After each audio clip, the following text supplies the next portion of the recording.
Good morning, good afternoon, good evening on the basis of जब भी आप video देख रहे हैं उसके अकॉर्डिंगली।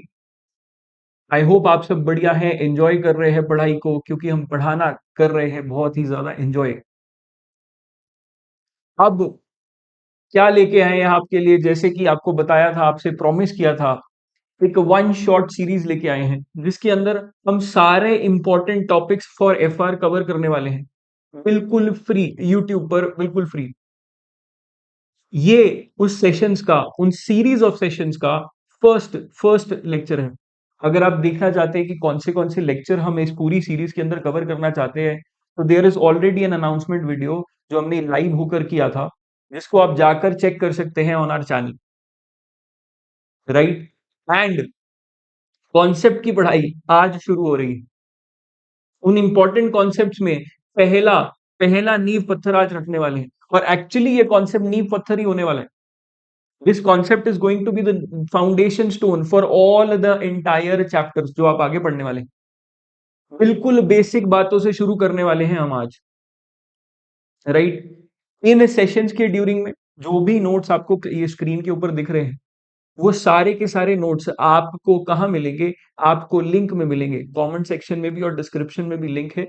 आप जाइए, वो एप्लीकेशन का लिंक होगा, एक कोर्स का, एक फ्री कोर्स का लिंक होगा, जहां पर जाकर, जिसमें रजिस्टर कर कर आप इन नोट्स को डाउनलोड कर सकते हैं free of cost. I would recommend कि वीडियो देखने से पहले अगर आप उसको डाउनलोड कर ले, और इवन अगर प्रिंट आउट ले ले तो क्या ही बात, ताकि आपकी पढ़ाई और आसान हो सके। इन इस वीडियो के लिए मैं स्पेसिफिकली अब बोलने वाला हूँ। इस वीडियो के अंदर जो भी हम कवर करेंगे वो 100% ऑफ सिलेबस होगा, राइट। 100% ऑफ सिलेबस होगा। ये ऐसा नहीं है कि वन शॉट के चक्कर में हमने कॉन्सेप्ट को कंसाइज किया है। यस, उसकी एक्सप्लेनेशन को, उसमें होने वाली डिस्कशंस को हम मिनिमम पॉसिबल टाइम के अंदर मैक्सिमम आउटपुट निकालने की कोशिश करने वाले हैं, राइट। तो चलिए जी, फटाफट, without any further edu, without wasting any more time, सीधा कॉन्सेप्ट पे आते हैं। क्या पढ़ने वाले हैं जी आज? आज पढ़ने वाले हैं a very very important topic called as conceptual framework. क्या होता है, क्यों होता है, कैसे, इसके अंदर क्या क्या बातें की जाती है, सारी बातें करेंगे। और फॉर्मेट ऑफ फाइनेंशियल स्टेटमेंट्स, मैं इसके अंदर क्या क्या टॉपिक्स कवर करने वाला हूं। कंसेप्चुअल फ्रेमवर्क पूरा का पूरा कवर होगा, 100%। 100% कंसेप्चुअल फ्रेमवर्क कवर होगा। थेरेटिकल टॉपिक है, लेकिन इट इज रेलिवेंट फॉर जो हम आगे जाकर सब कुछ पढ़ने वाले हैं ना, जितने भी टॉपिक्स हम पढ़ने वाले हैं उसके लिए बहुत रेलिवेंट है, उसके लिए बहुत relevant. So I would recommend इस कंसेप्चुअल फ्रेमवर्क को बड़े ध्यान से मेरे साथ पढ़ना, right. Then there are some important aspects of regulatory framework. मैंने टॉपिक के अंदर, हेडिंग के अंदर रेगुलेटरी फ्रेमवर्क का नाम नहीं लिखा है, लेकिन मैं कुछ एक दो टॉपिक्स जिसके ऊपर रेगुलेटरी फ्रेमवर्क के ऊपर सवाल बनते हैं पेपर में, वो जरूर यहाँ पर डिस्कस कर दूंगा, ताकि आपको ऐसा ना लगे कि रेगुलेटरी फ्रेमवर्क रह गया। तो एक 100% टॉपिक और एक important topics from regulatory framework भी यहाँ पर कवर कर लेंगे, जिसमें से सवाल बनते हैं। दो ही छोटे छोटे टॉपिक्स है जिसपे ज्यादा सवाल बनते हैं, और वहीं पर वो भी खत्म हो जाएगा।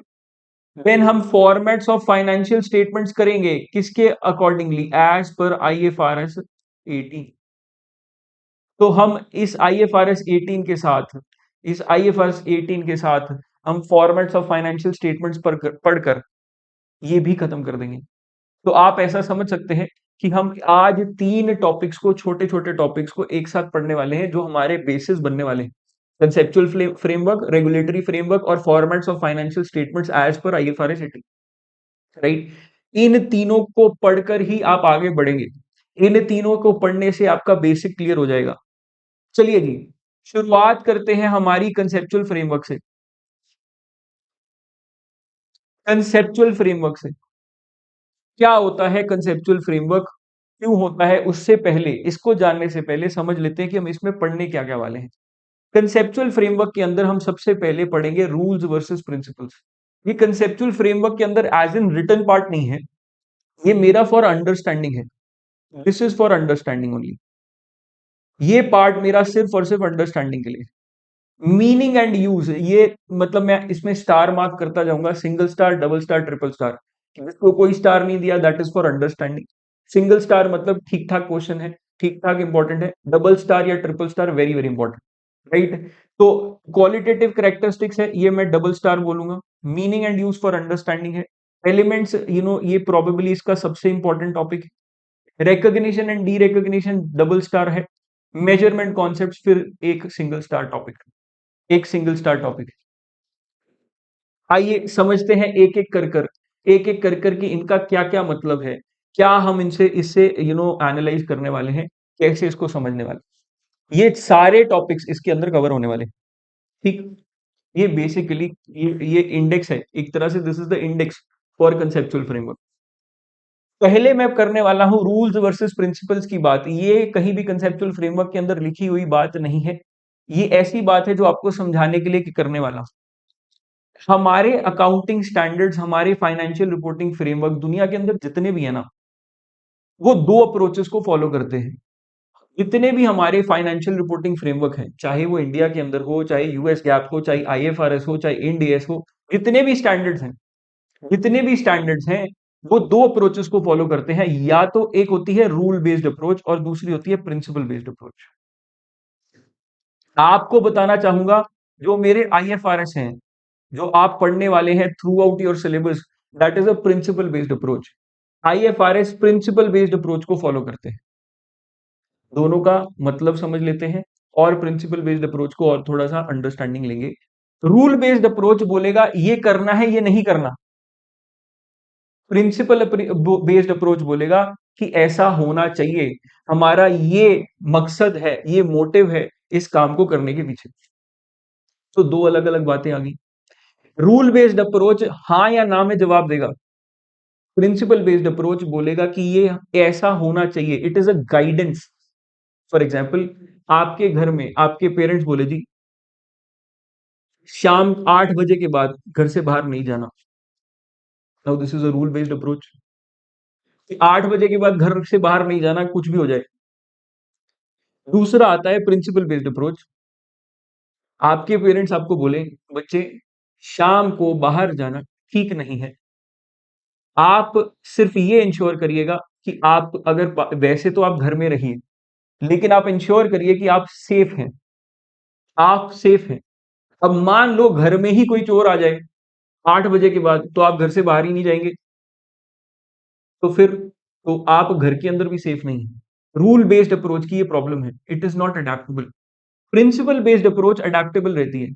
अब आप समझेंगे कि प्रिंसिपल मोटिव क्या है, सेफ रहना। तो सेफ में कैसे रह सकता हूं, मैं सेफ घर से बाहर जाके रह सकता हूं। अगर मेरे साथ मान लीजिए कजन्स हैं, फ्रेंड्स हैं, तो उस ग्रुप के साथ भी मैं बाहर जाके सेफ रह सकता हूं। तो प्रिंसिपल बेस्ड अप्रोच के अंदर नई नई ट्रांजैक्शंस अगर कभी आती हैं या नए केस सिनेरियोज आते हैं, उसको डील किया जाता है। यहां पर एक प्रॉब्लम आ जाती है और एक गुड पार्ट भी है कि प्रोफेशनल जजमेंट ज्यादा यूज होती है। रूल बेस्ड अप्रोच के अंदर एक्सेप्शंस दी जाती हैं, प्रिस्क्रिप्टिव और कंप्लायंस ओरिएंटेड अप्रोच होता है कि ये करना है, ये नहीं करना है। प्रिंसिपल बेस्ड अप्रोच के अंदर as a said faithful representation के ऊपर फोकस होता है, अडेप्टेबिलिटी पे फोकस होता है फॉर न्यू ट्रांजेक्शंस, राइट। हम आईएफआरएस पढ़ने वाले हैं which is a principle based approach. अब जब भी कोई प्रिंसिपल बेस्ड अप्रोच के ऊपर अकाउंटिंग स्टैंडर्ड्स बनेंगे, जैसे आईएफआरएस है, राइट, तो ऑब्वियसली आप समझिए मैं किसी और थॉट प्रोसेस से आ रहा हूं, राइट, मैं किसी और थॉट प्रोसेस से आ रहा हूं। हो सकता है नेक्स्ट पर्सन जो गवर्न कर रहा हो पूरी आईएफआरएस बॉडी को, वो एक अलग थॉट प्रोसेस से आए। जो थर्ड पर्सन आए उसके बाद जो अगला पर्सन आए, वो एक और नई अप्रोच से आए, एक नए वैल्यू बिलीफ सिस्टम से आए। तो अगर वैल्यू बिलीफ सिस्टम बदलते जाएंगे पर्सन टू पर्सन, तो मेरा तो पूरा का पूरा स्टैंडर्ड सेटिंग का सिस्टम ही हिल जाएगा। इसीलिए जो आईएफआरएस बॉडी है या जो फाइनेंशियल रिपोर्टिंग फ्रेमवर्क बनाने वाली बॉडी है, जो भी किसी भी तरह के फाइनेंशियल रिपोर्टिंग स्टैंडर्ड्स बन रहे हैं, जो बॉडी होती है फिर वो अपना एक एक प्रिंसिपल्स देती है, अपना एक फ्रेमवर्क देती है, अपना एक वैल्यू बिलीफ सिस्टम देती है कि हमारे जितने भी स्टैंडर्ड्स बनेंगे इस थॉट प्रोसेस के अंदर रहकर बनेंगे। जितने भी स्टैंडर्ड्स बनेंगे वो इस थॉट प्रोसेस के अंदर रहकर बनेंगे। तो होता क्या है, जब भी फ्यूचर के अंदर स्टैंडर्ड्स बनेंगे, जब भी फ्यूचर के अंदर स्टैंडर्ड्स बनेंगे, it becomes easier for the people to make the standards, and it becomes easier for the people who are applying those standards to understand the standards. Right? तो ये थॉट प्रोसेस है, conceptual framework वो belief system है जिसके ऊपर पूरे के पूरे आईएफआरएस बने हुए हैं। तो इसीलिए इसको समझना बहुत जरूरी है। अगर इस बिलीफ सिस्टम को समझ गए तो हम अपने आईएफआरएस स्टैंडर्ड्स को समझ पाएंगे, आईएफआरएस के पीछे का वाई समझ पाएंगे। I hope this is clear as well, right? चलिए, अब कंसेप्चुअल फ्रेमवर्क होता क्या है? Conceptual framework as I said is a set of students concepts and principles that underpins preparation and presentation of financial statements. ये ऐसे ऐसे concepts and principles हैं जिसके ऊपर मेरा पूरे के पूरे फाइनेंशियल स्टेटमेंट्स प्रिपेयर किए जाते हैं या प्रेजेंट किए जाते हैं। जो बॉडी है ये कौन कौन यूज करता है उसकी बात कर लेते हैं और क्यों यूज करता है। जो मेरी स्टैंडर्ड सेटिंग बॉडी है आईएएसबी, जो पूरे आईएफआरएस को बनाती है, वो इसको क्यों यूज करती है? To prepare and update financial state to update financial reporting standards. नए स्टैंडर्ड्स जब भी बनाने होंगे या पुरानों को जब भी अपडेट करना होगा तो इस कंसेप्चुअल फ्रेमवर्क की तरफ नजर मारी जाएगी कि मेरा बिलीफ सिस्टम क्या है, और उस बिलीफ सिस्टम को नजर में रखते हुए मेरे नए स्टैंडर्ड्स बनाए जाएंगे या पुरानों को अपडेट किया जाएगा। फर्स्ट थिंग, कंपनीज इसको क्यों यूज करेंगी? To understand and apply IFRS. Companies जो आईएफआरएस को कंप्लाई करती हैं, फॉलो करती हैं, वो भी इसको देखेंगी ताकि वो समझ सकें कि आईएफआरएस का नेचर क्या है। आईएफआरएस अगर कोई चीज कह रहा है तो क्यों कह रहा है, understanding the why behind the IFRS, जैसे मैंने बोला। और हम भी इसीलिए पढ़ रहे हैं, ऑडिटर्स भी इसी को, इसकी एप्लीकेशन को समझने के लिए, एप्लीकेशन को समझने के लिए, आईएफआरएस की एप्लीकेशन को समझने के लिए इन स्टैंडर्ड्स को पढ़ते हैं। अब कोर्ट्स एंड रेगुलेटर्स वो भी इसको पढ़ते हैं फॉर अंडरस्टैंडिंग इंटरप्रिटेशनल इश्यूज। काफी बार होता क्या है, स्टैंडर्ड के अंदर एक चीज लिखी गई है, उसके दो या तीन अलग अलग मतलब निकल आते हैं।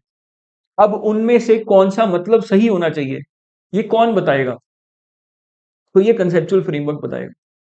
ये कंसेप्चुअल फ्रेमवर्क बताएगा, कंसेप्चुअल फ्रेमवर्क आएगा और बात करेगा कि जी हाँ, ये इंटरप्रिटेशन सही है, ये गलत है। कैसे? वो एक गाइडेंस दे देगा, और ऑब्वियसली जो रेगुलेटर्स हैं, जो कोर्ट्स हैं, वो इसके बेसिस के ऊपर डिसीजन देंगे। तो कंसेप्चुअल फ्रेमवर्क क्यों जरूरी है? ताकि हमारे अकाउंटिंग स्टैंडर्ड्स बन सके, और बनने के बाद जो उसको रीड कर रहे हैं उसको समझ सकें और उसको इंटरप्रेट कर सकें। इसीलिए कंसेप्चुअल फ्रेमवर्क एक गाइडेंस नोट की तरह है, एक ओवरऑल गाइडेंस है, प्रिंसिपल्स है। चलिए जी, ये भी समझ लगती है। ऑब्जेक्टिव क्या है, ये यहां से शुरू होती है जी बात मेरी वर्डिंग की, जो कंसेप्चुअल फ्रेमवर्क ने बोली है। ऑब्जेक्टिव है to provide useful financial information. Conceptual framework ने बोला कि क्यों प्रोवाइड कर रहे हैं, हमारा ऑब्जेक्टिव क्या है? हमारा ऑब्जेक्टिव है कि एक यूजफुल फाइनेंशियल इंफॉर्मेशन प्रोवाइड कर सके। किसके बारे में? अबाउट द रिपोर्टिंग एंटिटी, जिसके बारे में फाइनेंशियल स्टेटमेंट्स बन रही है, to help the users to make economic decisions. देखो, मेरी फाइनेंशियल स्टेटमेंट्स जो भी बनती हैं वो किसके लिए बनती हैं, जो हम पढ़ेंगे कि कौन सी फाइनेंशियल स्टेटमेंट्स बनती हैं, किस प्रकार से बनती हैं। वो सारी की सारी फाइनेंशियल स्टेटमेंट्स बनती हैं यूजर्स ऑफ अकाउंटिंग के लिए, ताकि वो डिसीजंस ले सकें। और मेरा कंसेप्चुअल फ्रेमवर्क ये भी बताता है कि यूजर्स ऑफ अकाउंटिंग कौन होंगे। ये बोलता है प्राइमरी यूजर पता कौन है? एग्जिस्टिंग एंड पोटेंशियल, तीन तरह के लोग, ILC, investor, lender, creditor. Sir हमने तो पढ़ा था इसके अंदर गवर्नमेंट भी आएगी, एक कस्टमर्स भी आएंगे। बच्चे भूल जाओ वो बात। मेरा आईएफआरएस का जो कंसेप्चुअल फ्रेमवर्क है वो कहता है सिर्फ इन तीन लोगों की, एग्जिस्टिंग और पोटेंशियल दोनों, मतलब जो ऑलरेडी मेरे इन्वेस्ट, बेसिकली ये किसकी बात कर रहा है? ऐसे लोग जो मेरे अंदर पैसा लगा रहे हैं मेरे बिजनेस में। बहुत ही कैपिटलिस्टिक अप्रोच है, सोशलिस्टिक अप्रोच नहीं है। ना मेरे एम्प्लॉयज की बात करता है, ना मेरे कस्टमर्स की बात करता है, ना सरकार की बात करता है। ये कहता है सिर्फ उसके उसकी तरफ नजर रखो, उसको देखो, और उसके जो मेरे में पैसा लगा चुका है या पैसा लगाने वाला है, जहां से आता है रुपया वहां पर ध्यान देंगे, और सिर्फ उसी के लिए ये सारे फाइनेंशियल स्टेटमेंट्स बनाएंगे। ये बात करता है। क्या ये बात समझ लगती है? बोलो हाँ। बोलो हाँ। तो ये कैपिटलिस्टिक अप्रोच है। और जो करंट कंसेप्चुअल फ्रेमवर्क जो अभी हम पढ़ रहे हैं ना, वो कंसेप्चुअल फ्रेमवर्क है 2018 का। तो उसके बाद हर स्टैंडर्ड अभी तक अपडेट नहीं हुआ, लेट मी टेल यू। हो सकता है कि कई स्टैंडर्ड्स आज भी कंसेप्चुअल फ्रेमवर्क, जो करंट कंसेप्चुअल फ्रेमवर्क है, उसके साथ इनलाइन ना हो, राइट। तो वो धीरे धीरे धीरे धीरे इनलाइन आप देखेंगे over the period of next 4-5 years 10 years आ जाएंगे। लेकिन अभी के लिए सारे इनलाइन नहीं है, राइट। कौन से हैं कौन से नहीं है, इतनी डिटेल में हमें जाने की अभी एज ऑफ नाउ जरूरत नहीं है। धीरे धीरे आप खुद इसको एनालाइज कर पाएंगे, राइट। लेकिन एज ऑफ नाउ मैं आपको ये बता सकता हूं कि सारे इनलाइन नहीं है। अभी कुछ कुछ चेंजेस हो रहे हैं और कुछ चेंजेस और एक्सपेक्टेड है, right. Anyways, coming back to this, investors, lender, creditor. अच्छा, इसका मतलब ये नहीं है कि स्टैंडर्ड अगर है, स्टैंडर्ड अगर कोई बन चुका है तो वो एप्लीकेबल नहीं है, अगर वो कंसेप्चुअल फ्रेमवर्क के साथ अब कोरिलेट नहीं करता, ऐसा नहीं है। अगर कोई स्टैंडर्ड ऑलरेडी बना हुआ है, जब तक उसको अपडेट नहीं कर देते, चेंज नहीं कर देते, वो अप्लाई होगा, चाहे वो कंसेप्चुअल फ्रेमवर्क से कॉन्ट्राडिक्ट कर रहा हो किसी पॉइंट के ऊपर, तब भी, राइट। तो ये ध्यान रखिएगा, इसके बारे में दोबारा एक और बात करेंगे अंत अंत में कंसेप्चुअल फ्रेमवर्क के। एनीवेज, 2018 का कंसेप्चुअल फ्रेमवर्क है। उसने बोला प्राइमरी 3 यूजर्स हैं, एग्जिस्टिंग और पोटेंशियल।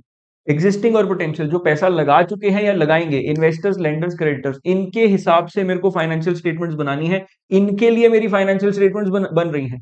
बाकी सब उसको यूज कर सके ना कर सके, मुझे कोई लेना देना नहीं है। ये बात कंसेप्चुअल फ्रेमवर्क करता है। अब यूजफुल, अब मैंने क्या बोला था, यहां पर वर्ड यूज किया गया था एक यूजफुल फाइनेंशियल इंफॉर्मेशन। मैंने यूजर्स वर्ड यूज किया था, उसको एक्सप्लेन कर दिया। अब एक useful financial information word use किया गया था, तो ये कंसेप्चुअल फ्रेमवर्क ये भी बताता है कि यूजफुल फाइनेंशियल इंफॉर्मेशन किसको बोला जाएगा। ये अब थोड़ा सा इंपॉर्टेंट टॉपिक है, जिसके ऊपर छोटा मोटा एमसीक्यू बन सकता है। आपको एमसीक्यू सेक्शन ए के अंदर इसके ऊपर आ सकते हैं। देखो, इसके ऊपर मैक्सिमम एमसीक्यू सेक्शन ए के अंदर ही आएंगे, राइट। और ये आपको थोड़ी बाकी टॉपिक्स को अंडरस्टैंडिंग के लिए हेल्प करेगा, इसीलिए इसको आज पढ़ा रहा हूं। एज सच अगर मैं बोलूं कि इसकी डायरेक्ट वेटेज 10 या 12 मार्क्स है या 15 मार्क्स है पेपर में, नहीं, 2 से 4 मार्क्स। लेकिन वो एक दो एमसीक्यू आपको देखो, बहुत क्योंकि इजी टॉपिक है, इतने में ही खत्म हो जाएगा, इतने में ही खत्म हो जाएगा। तो इट इज नेसेसरी ना कि हम इसको अच्छे से समझें। It is very very necessary कि हम इसको अच्छे से समझें और इसको अप्लाई करें। और जो वो 2 मार्क्स, कई बार होता है ना 48 और 50 में फर्क, वो फर्क को हम इसके इस 2 मार्क्स से कंप्लीट कर पाए। इसके अगर 2-4 मार्क्स का जो भी एमसीक्यू आएगा, हमें छोड़ना नहीं है। प्लस ये हमें बाकी स्टैंडर्ड्स को समझने में हेल्प करता है, इसलिए इसको पढ़ रहे हैं। चलिए जी, यूजफुल फाइनेंशियल इंफॉर्मेशन किसको बोला जाएगा। वो बोल ये कंसेप्चुअल फ्रेमवर्क बोलता है यूजफुल फाइनेंशियल इंफॉर्मेशन के कैरेक्टरिस्टिक्स हैं, कुछ कुछ क्वालिटेटिव कैरेक्टरिस्टिक्स हैं, उसकी कुछ क्वालिटीज हैं, कुछ विशेषताएं हैं। क्या विशेषताएं हैं। एक यूजफुल कैरेक्टरिस्टिक, एक सॉरी, यूजफुल फाइनेंशियल इंफॉर्मेशन कुछ फंडामेंटल कैरेक्टरिस्टिक्स के साथ आता है। मतलब ये तो होने ही चाहिए, ये तो होने ही चाहिए, होने ही चाहिए। तभी वो कैरेक्टरिस्टिक को, तभी वो इंफॉर्मेशन को मैं बोलूंगा कि ये एक यूजफुल फाइनेंशियल इंफॉर्मेशन है। नहीं तो इसके बिना वो यूजफुल नहीं है। वो फाइनेंशियल इंफॉर्मेशन हो सकती है, लेकिन वो यूजफुल नहीं रहेगी। कुछ एनहांसिंग कैरेक्टरिस्टिक्स हैं, ये हो तो अच्छा, नहीं है तो ये ऐसी बात नहीं है कि वो फाइनेंशियल, उसको हम यूजफुल फाइनेंशियल इंफॉर्मेशन नहीं बोलेंगे। लेकिन अगर ये हो तो और अच्छी बात है। वो मेरी यूटिलिटी को, फाइनेंशियल इंफॉर्मेशन के यूज को बढ़ा देती है। पहली बात, कोई भी ऐसी इंफॉर्मेशन विच फंडामेंटल में दो बातें आई, कोई ऐसी information which is relevant and कोई ऐसी information which is faithfully represented. दोनों का मतलब अभी अच्छे से समझेंगे। रेलिवेंट मतलब काम की हो, फेथफुल रिप्रेजेंटेड मतलब सच में सच सच दर्शाती हो। इसकी बात करेंगे, थोड़ी और डिटेल में बात करेंगे अगली 2 स्लाइड्स के अंदर। कुछ फैक्टर्स ऐसे हैं, कुछ क्वालिटेटिव फैक्टर्स जो मेरी इंफॉर्मेशन की यूटिलिटी को, यूज को बढ़ा देते हैं, उसको बोलते हैं एनहांसिंग कैरेक्टरिस्टिक्स। एनहांसिंग कैरेक्टरिस्टिक्स क्या है। कंपेरेबिलिटी, मतलब उसको मैं कंपेयर कर सकूं अपनी एग्जिस्टिंग इंफॉर्मेशन के साथ, अपनी पास्ट इंफॉर्मेशन के साथ, और शायद बाकी अपने कंपेरेबल कंपनीज के साथ, कंपेरेबल एंटिटीज के साथ। कंपेरेबिलिटी होनी चाहिए फाइनेंशियल इंफॉर्मेशन में, पहली बात। दूसरी, वेरीफाइबिलिटी होनी चाहिए। मतलब वेरीफाइबिलिटी मतलब आप अगर उस फाइनेंशियल इंफॉर्मेशन से किसी जजमेंट पे पहुंचे, कंक्लूजन पे पहुंचे, और मैं उस फाइनेंशियल इंफॉर्मेशन को यूज करके किसी कंक्लूजन पे पहुंचूं, वो एक जैसा होना चाहिए, सिमिलर कंक्लूजन ड्रॉ कर पाए हम, रीचिंग सिमिलर कंक्लूजन, मतलब different people reach similar conclusion, different people reach similar conclusion, same तरह की बात सबको उससे समझ लगे, वेरीफाई हो सके information. Timeliness and understandability, timeliness मतलब समय सिर हमारे पास आ जाए, ये ना हो 4 साल बाद फाइनेंशियल इंफॉर्मेशन बन के आए, नहीं, फाइनेंशियल स्टेटमेंट्स बन के आए, नहीं, वो यूजफुल नहीं है। डिसीजन मेकिंग के लिए किसी चीज का टाइमली आना, इंफॉर्मेशन का टाइमली आना बहुत बहुत जरूरी है। तो this is enhancing characteristic and understandability. Understandability मतलब कोई चीज समझ आए ऐसी इंफॉर्मेशन जो समझ भी लगे। तो ये मेरे कैरेक्टरिस्टिक्स हो गए। इसके अंदर अब हम फंडामेंटल कैरेक्टरिस्टिक्स को, रेलिवेंस एंड फेथफुल रिप्रेजेंटेशन को और अच्छे से समझ रहे हैं, और थोड़ा अच्छे से समझ रहे हैं, राइट। रेलिवेंट इंफॉर्मेशन कब बोलूंगा कि कोई इंफॉर्मेशन रेलिवेंट है? कोई भी ऐसी इंफॉर्मेशन जो दोनों में से किसी एक चीज में हेल्प करे, बेसिकली डिसीजन मेकिंग में।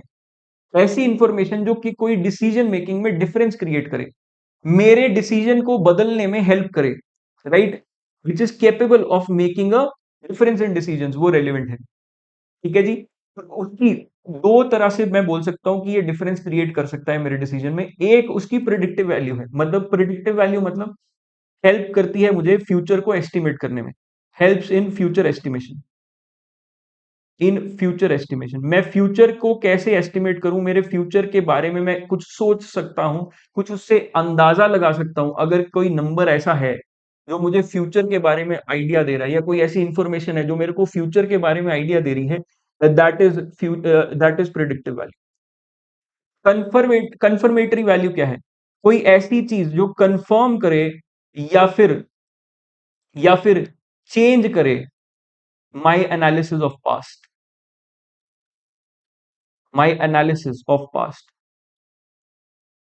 पुरानी मेरी कोई जजमेंट है पास्ट के बारे में, अगर कोई इंफॉर्मेशन ऐसी आती है तो उसको कंफर्म करे कि हाँ ये ऐसा ही होना चाहिए था, या उसको चेंज करे, तो वो एक कंफर्मेटरी वैल्यू के साथ आ रही है, दैट इज रेलिवेंट। जैसे कि कोई कोर्ट केस चल रहा था, कोई कोर्ट केस चल रहा था, अब वो कोर्ट केस में हार गया, this information is relevant because this has a confirmatory value, right. कोई कोर्ट केस चल रहा था जिसकी मैंने प्रोविजन बनाई थी, मुझे लग रहा था कि मैं हार जाऊंगा, अब मैं सच में हार गया हूं, before financial statements are finalised. अगर ये बात नहीं समझ लग रही है, कोई बात नहीं, इसकी हम provision, contingent asset, contingent liability, इसके अंदर बात करने वाले हैं। अगर ऐसा हो कि कोई कोर्ट केस चल रहा था जिसकी मैंने प्रोविजन बनाई हुई थी, राइट, और जब तक फाइनेंशियल स्टेटमेंट फाइनलाइज होती उससे पहले पहले मैं केस हार भी गया, तो this is relevant information, it has confirmatory value. क्यों? क्योंकि इसने कंफर्म किया कि जो मैं सोच रहा था वो ठीक है। Then faithful representation, faithful representation क्या है? ये बोलता है कि फेथफुल रिप्रेजेंटेशन बोलता है कि किसी भी इंफॉर्मेशन को मैं फेथफुल कब बोलूंगा, जब वो कंप्लीट है, न्यूट्रल है, फ्री फ्रॉम एरर है, उसमें कोई गलती नहीं होनी चाहिए, फ्री फ्रॉम बायस होनी चाहिए, न्यूट्रल मतलब फ्री फ्रॉम बायस, और कंप्लीट, कंप्लीट है, अपने आप में पूरी है। आज तक हम प्रूडेंस की बात करते थे, आज तक हम प्रूडेंस की बात करते थे, तो वो भी एक तरीके का बायस था। हम डर कर चलते थे, हम अपने लॉसेस को एक्सपेक्ट करते थे, हम अपने खर्चों को एक्सपेक्ट करके चलते थे। लेकिन ये प्रूडेंस की बात को थोड़ा सा फेथफुल रिप्रेजेंटेशन ने बदला है। क्यों? ये न्यूट्रलिटी की बात करने लग गया है। ये बोलता है कि हर चीज को न्यूट्रल पॉइंट ऑफ व्यू से देखेंगे। अगर मैं ये कहीं ना कहीं ये कहता है कि मुझे बहुत ज्यादा डर के नहीं चलना है, बहुत ज्यादा डर के नहीं चलना है, बहुत ज्यादा कंजर्वेटिव अप्रोच से नहीं चलना है, free from bias neutral approach से चलना है, राइट। इसके कारण भी आप देखेंगे कुछ स्टैंडर्ड्स में फ्यूचर में चेंजेस आ सकते हैं, राइट। तो ये फेथफुल रिप्रेजेंटेशन की बात हुई, रेलिवेंस की बात हुई, ये फंडामेंटल कैरेक्टरिस्टिक्स है, फंडामेंटल कैरेक्टरिस्टिक्स है। और एनहांसिंग कैरेक्टरिस्टिक्स हम पढ़ के आए हैं जो 4 हैं। फंडामेंटल कैरेक्टरिस्टिक्स को डिटेल में डिस्कस करने का रीजन, क्योंकि फंडामेंटल कैरेक्टरिस्टिक्स के अंदर कुछ पर्टिकुलर पॉइंट्स थे, और इन पॉइंट्स के ऊपर ये जो स्लाइड है, ये particular slide is important for MCQs. इसके ऊपर आपको रेलेवेंस के ऊपर एमसीक्यूज आ सकते हैं, जनरली आ सकते हैं, और फेथफुल रिप्रेजेंटेशन पे भी आ सकते हैं। कोई भी चीज यूजफुल फाइनेंशियल इंफॉर्मेशन कब कही जाएगी? जब वो रेलेवेंट है और फेथफुल रिप्रेजेंटेशन है, ये हमें समझ लगती है। चलिए जी, अब बात आती है जी मेरे फाइनेंशियल स्टेटमेंट्स के अंदर कितनी सारी बातें आने वाली हैं, कितनी सारी बातें आने वाली हैं, कितनी सारी चीजें आएंगी, कितनी सारी आइटम्स आएंगी जो मेरे फाइनेंशियल स्टेटमेंट्स में रिप्रेजेंट होंगी। होंगी जी, बिल्कुल होंगी। अब किसको मैं एसेट बोलूंगा, किसको लाइबिलिटी बोलूंगा, किसको इक्विटी बोलूंगा, उसकी बात करनी है हमें। किसको मैं ये सब वर्ड्स किन किन किन के लिए यूज करूंगा? तो कंसेप्चुअल फ्रेमवर्क ने बोला मेरा एसेट क्या है। मैंने उस डेफिनेशन को 3 हिस्सों में तोड़ा है। कंसेप्चुअल फ्रेमवर्क के अकॉर्डिंगली मेरा एसेट क्या है? Present economic resource controlled by the entity as a result of past events. Present economic resource controlled by the entity as a result of past events. मतलब थोड़ा सा समझते हैं। कोई ऐसी चीज जो फ्यूचर में नहीं, आज ही मेरे लिए इकोनॉमिक रिसोर्स है। इकोनॉमिक रिसोर्स मतलब उस चीज से मुझे बेनिफिट होने वाला है, इन आइदर कैश और काइंड, किसी भी तरह का इकोनॉमिक वैल्यू है उसका। इकोनॉमिक वैल्यू किसी चीज का कब होता है?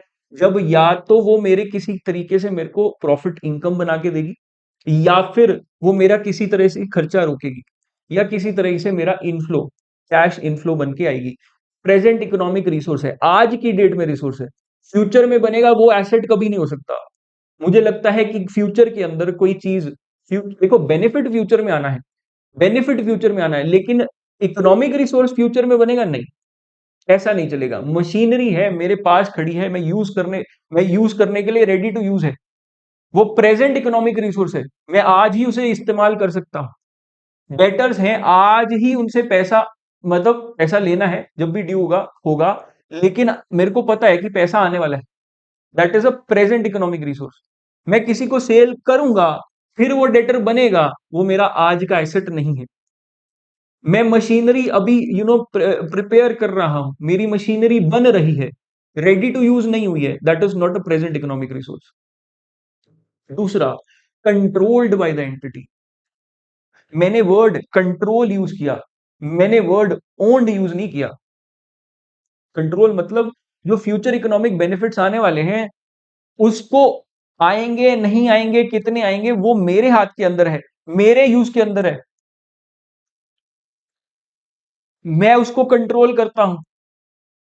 ओन की बात नहीं की, मैं शायद लीगल ओनर किसी चीज का हूं ना हूं, that is a separate thing, लेकिन अगर मैं उसको कंट्रोल कर रहा हूं, दैट इज एन एसेट। इसमें सबसे अच्छी एग्जांपल है right of use asset. Right of use asset, मेरे पास कंट्रोल ऑफ द एसेट होता है लीज के अंदर। जब लीज पढ़ेंगे आप, तो आप इसको समझेंगे, इस पॉइंट को।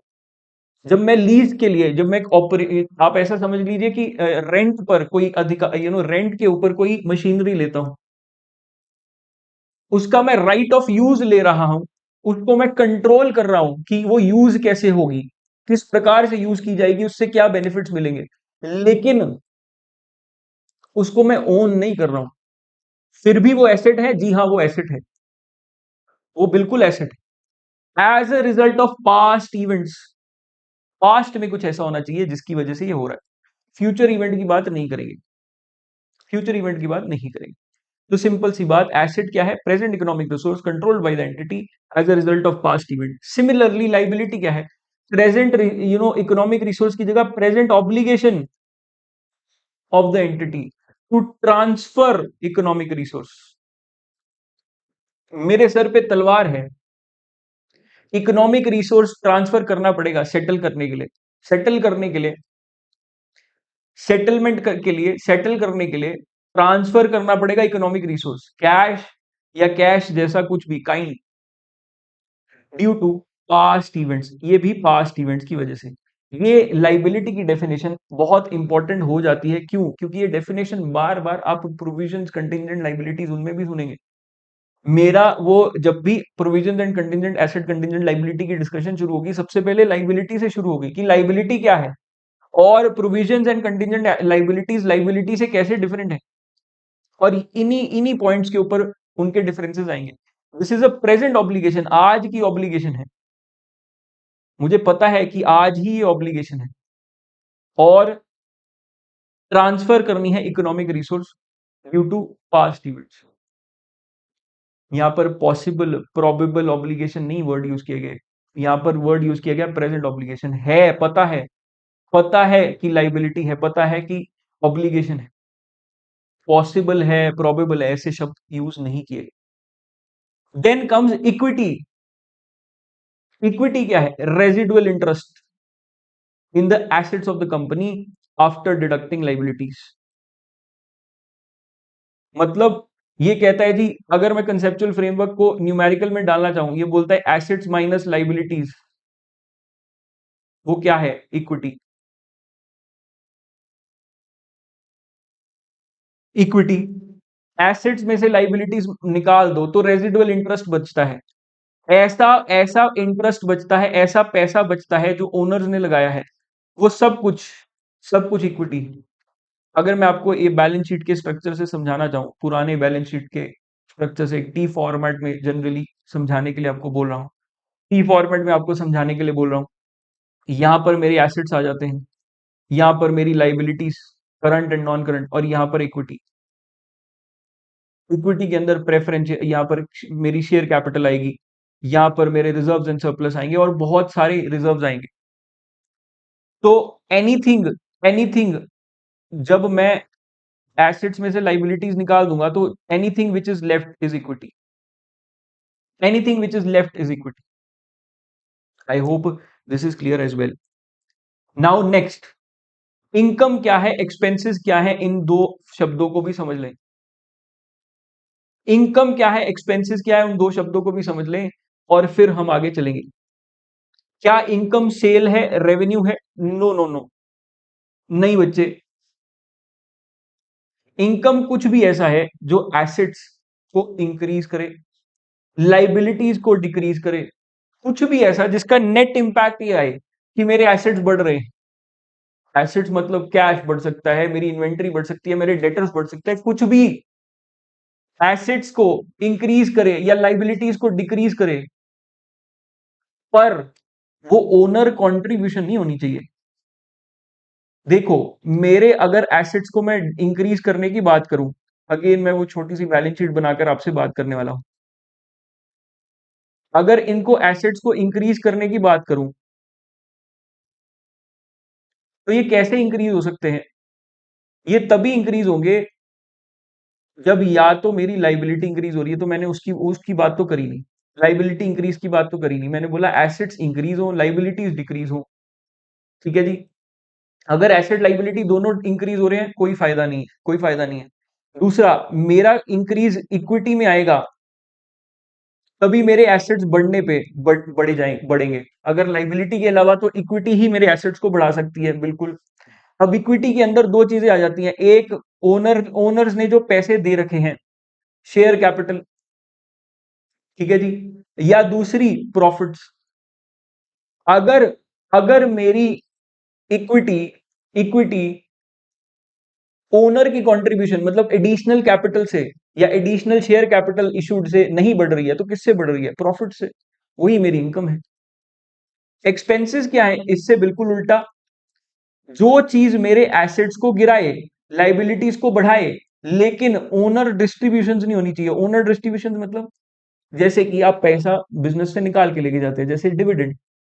अगर सोल प्रोपराइटरशिप है या पार्टनरशिप है तो ड्रॉइंग्स, ओनर को पैसा डिस्ट्रीब्यूट नहीं कर रहे होने चाहिए हम। उसके अलावा एनीथिंग एनीथिंग जो एसेट्स को कम करे या लाइबिलिटीज को बढ़ाए इज व्हाट एक्सपेंसेस। चलिए जी, ग्रेट। इससे आगे चलते हैं। कंसेप्चुअल फ्रेमवर्क ने आपको बता दिया कि फाइनेंशियल स्टेटमेंट्स के अंदर डिफरेंट डिफरेंट एलिमेंट्स क्या हैं। अब ये बताएगा कि फाइनेंशियल स्टेटमेंट्स के जो एलिमेंट्स हैं उनको रिकॉग्नाइज कब करना है, कहाँ करना है नहीं बताएगा, कैसे करना है नहीं बताएगा, कब करना है की बात जरूर करेगा, कब करना है की बात जरूर करेगा। रिकॉग्निशन मतलब मेरी फाइनेंशियल स्टेटमेंट्स में कोई आइटम कब इंक्लूड की जाएगी। तो ये एक बड़ा बेसिक प्रिंसिपल देता है। ये कहता है कि देखो वही दो यूजफुल फाइनेंशियल इंफॉर्मेशन की बात, वही दो फंडामेंटल कैरेक्टरिस्टिक्स कि अगर कोई इंफॉर्मेशन रेलिवेंट है, मतलब किसी मेरे यूजर के डिसीजन को बदल सकती है और फेथफुली रिप्रेजेंटेड है, सच दिखाया जा रहा है, ऐसी है कि इंफॉर्मेशन, ऐसी इंफॉर्मेशन है जो डिसीजन को बदल सकती है और सच दिखाया जा रहा है, तो ऐसी इंफॉर्मेशन को फाइनेंशियल स्टेटमेंट्स में जरूर प्रेजेंट करना चाहिए। ये रिकॉग्निशन प्रिंसिपल है। डी रिकॉग्निशन मतलब तब उसको फाइनेंशियल स्टेटमेंट से निकाल दूंगा जब it no longer meets the recognition criteria. Basic बात, जब इन दोनों में से कोई भी एक चीज हट जाए तो वो डी रिकॉग्नाइज कर ली जाएगी, अपनी फाइनेंशियल स्टेटमेंट से हटा दी जाएगी, चाहे वो एसेट हो चाहे लाइबिलिटी हो। देखिए मैं समझता हूं ये थोड़ा सा थ्योरेटिकल टॉपिक है, लेकिन ये थ्योरी को समझना हमारी आगे की प्रैक्टिकल अंडरस्टैंडिंग के लिए बहुत जरूरी है, तो प्लीज बने रहिएगा। आई होप नींद नहीं आ रही है बच्चों, जागो, उठ जाग मुसाफिर भोर भई, अब रैन कहाँ जो सोवत है। मैं अपनी क्लासेस में ये बार बार बोलता हूं, उठ जाग मुसाफिर भोर भई, अब रैन कहाँ जो सोवत है, जो जागत है सो पावत है, जो सोवत है सो खोवत है। तो अगर आप जाग रहे हैं तो आप पाएंगे, क्या पाएंगे, ये नॉलेज पाएंगे, ये अंडरस्टैंडिंग पाएंगे, और अगर सो गए तो खो जाएंगे। ठीक है जी, खो जाएंगे, लूज करेंगे ये इंफॉर्मेशन। तो जागो भैया जागो, अभी सवेरा हुआ है। सर हम तो रात को लेक्चर देख रहे थे, तो आपके लिए अभी सुबह हुई है। इस टाइम जब जागो तभी सवेरा, जब इंफॉर्मेशन पढ़ रहे हो तब भी सवेरा, चाहे वो रात के 2 बजे हो। ठीक है जी, अब ध्यान आगे ले कॉन्सेप्ट पे लेके आते हैं। मेजरमेंट, रिकॉग्निशन होता है कि मेरी बुक्स के अंदर प्रेजेंट कैश कब की जाएगी, चीज की जाएगी या नहीं। मेजरमेंट कहता है किस वैल्यू पे की जाएगी। देखो मेरे जितने भी फाइनेंशियल रिपोर्टिंग स्टैंडर्ड्स है ना, उनके अंदर इनिशियल रिकॉग्निशन, सब्सिक्वेंट रिकॉग्निशन, इनके ऊपर भर भर के डेटा है, और फिर मेजरमेंट के ऊपर भी है कि कैसे वैल्यू किया जाएगा आइटम्स को। कंसेप्चुअल फ्रेमवर्क में इसको देने का मकसद क्या है, कंसेप्चुअल फ्रेमवर्क में इसको देने का मकसद है कि जब आपको आपको कंफ्यूजन हो जाए कहीं पर भी किसी स्टैंडर्ड के अंदर, तो आप कंसेप्चुअल फ्रेमवर्क की तरफ नजर मारें और समझे कि कंसेप्चुअल फ्रेमवर्क क्या बोलता है।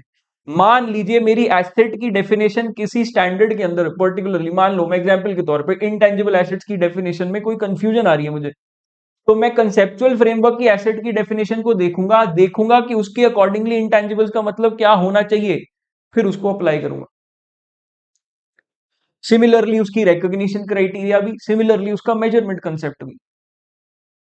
ऐसी बात ऐसी बात कंसेप्चुअल फ्रेमवर्क करता है। दूसरा, जब कभी कोई इंफॉर्मेशन अवेलेबल नहीं है स्टैंडर्ड्स के अंदर, मेरी स्टैंडर्ड्स में कहीं पे भी कोई इंफॉर्मेशन अवेलेबल नहीं है, तब मेरा कंसेप्चुअल फ्रेमवर्क लग जाएगा। कोई नई ट्रांजैक्शन आ जाएगी, फॉर एग्जांपल जैसे क्रिप्टो करेंसी आई, अब मान लो क्रिप्टो करेंसी कहीं फिट नहीं हो रहे, किसी डेफिनेशन में फिट नहीं हो रहे एसेट की, तब वो अब क्या करूंगा, तो किसके अंदर लेके जाऊंगा या किसको देखूंगा कि उसको एसेट में प्रेजेंट करना है या नहीं करना, तब मैं कंसेप्चुअल फ्रेमवर्क को देखूंगा।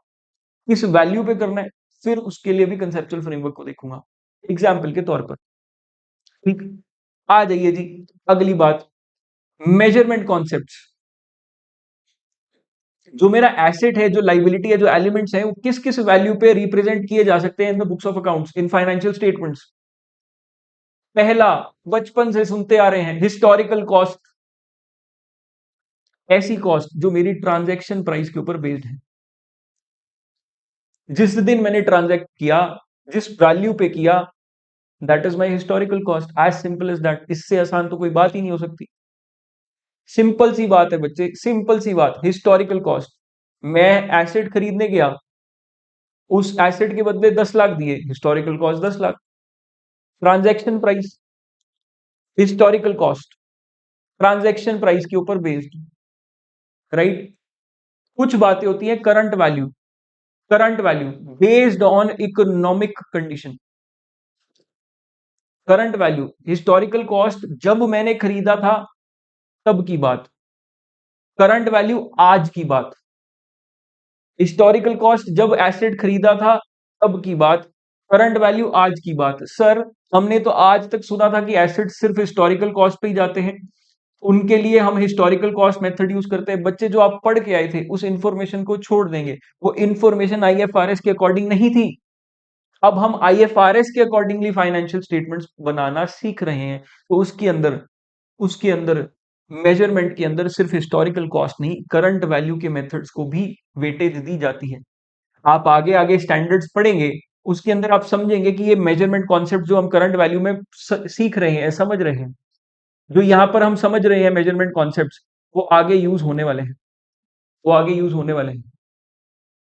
सबसे पहले एक fair value method. Fair value method मतलब आज मेरा मार्केट के अंदर अगर मैं एसेट को बेचने जाऊं तो एग्जिट प्राइस क्या मिलेगा, मार्केट बेस्ड एग्जिट प्राइस। मेरे पास कोई बिल्डिंग है, वो जितने की बिक जाएगी, that is the fair value, that is the fair value for the building. मेरे पास कुछ शेयर्स हैं, वो उसके मार्केट के अंदर आज क्या रेट चल रहा है, क्या लिस्टिंग, वो टीवी पे स्क्रीन पे जो आता है रेट वो चल रहा है, वो दैट इज फेयर वैल्यू। ठीक है जी, ये भी यूज किया जा सकता है एसेट्स के लिए, ये मेरा कंसेप्चुअल फ्रेमवर्क बोलता है। किया जाएगा नहीं किया जाएगा दैट वुड डिपेंड अपॉन बाकी स्टैंडर्ड्स क्या बोलते हैं। ये बोलता है कि इसको यूज किया जा सकता है, ये एक ऑप्शन है। फिर वैल्यू इन यूज, एसेट को मैं बेचना नहीं चाहता, यूज करना चाहता हूं, उसके लिए एक कॉन्सेप्ट आया वैल्यू इन यूज। अगर मैं एसेट को यूज कर कर ओवर द इयर्स कुछ पैसा कमाता हूं, जो कैश फ्लोज कमाता हूं, उसकी प्रेजेंट वैल्यू, प्रेजेंट वैल्यू मतलब आप टाइम वैल्यू ऑफ मनी को समझते होंगे। आज के 100 रुपए की वैल्यू और कल के 100 रुपए की वैल्यू डिफरेंट है। नहीं समझते हैं तो टाइम वैल्यू ऑफ मनी के बारे में थोड़ा सा रीड करेंगे, कोई वीडियो देखेंगे। आज के पैसे की वैल्यू और कल के पैसे की वैल्यू डिफरेंट है। जो चीजें मैं आज 100 रुपए में खरीद सकता हूं, कल उसके लिए थोड़ा ज्यादा पे आउट करना पड़ेगा, क्योंकि पैसे की वैल्यू कम होती जा रही है, कम होती जा रही है। तो जो फ्यूचर में पैसा आने वाला है उसको आज की पैसे की वैल्यू में लेके आने का वे होता है present value. Present value of future cash flow जब देखता हूं तो इसको बोलते हैं वैल्यू इन यूज। फिर आती है फुलफिलमेंट कॉस्ट, ये लाइबिलिटी के लिए है जी, ये लाइबिलिटीज के लिए है। फुलफिलमेंट कॉस्ट मेथड लाइबिलिटीज के लिए है। एक लाइबिलिटी को सेटल करने के लिए फ्यूचर में मेरे को क्या क्या पैसे देने पड़ेंगे, उसकी प्रेजेंट वैल्यू देखूं तो present value of future settlement, present value of future settlement outflows, इसको बोलते हैं फुलफिलमेंट कॉस्ट। और आखिरी करंट कॉस्ट, मेरे पास कोई बिल्डिंग है, उसको आज अगर मैं बनाना चाहूं सिमिलरली, आज उसको रिप्लेस करना चाहूं, सिमिलर बिल्डिंग खड़ी करनी चाहूं, तो उसकी जो वैल्यू होगी that is current cost.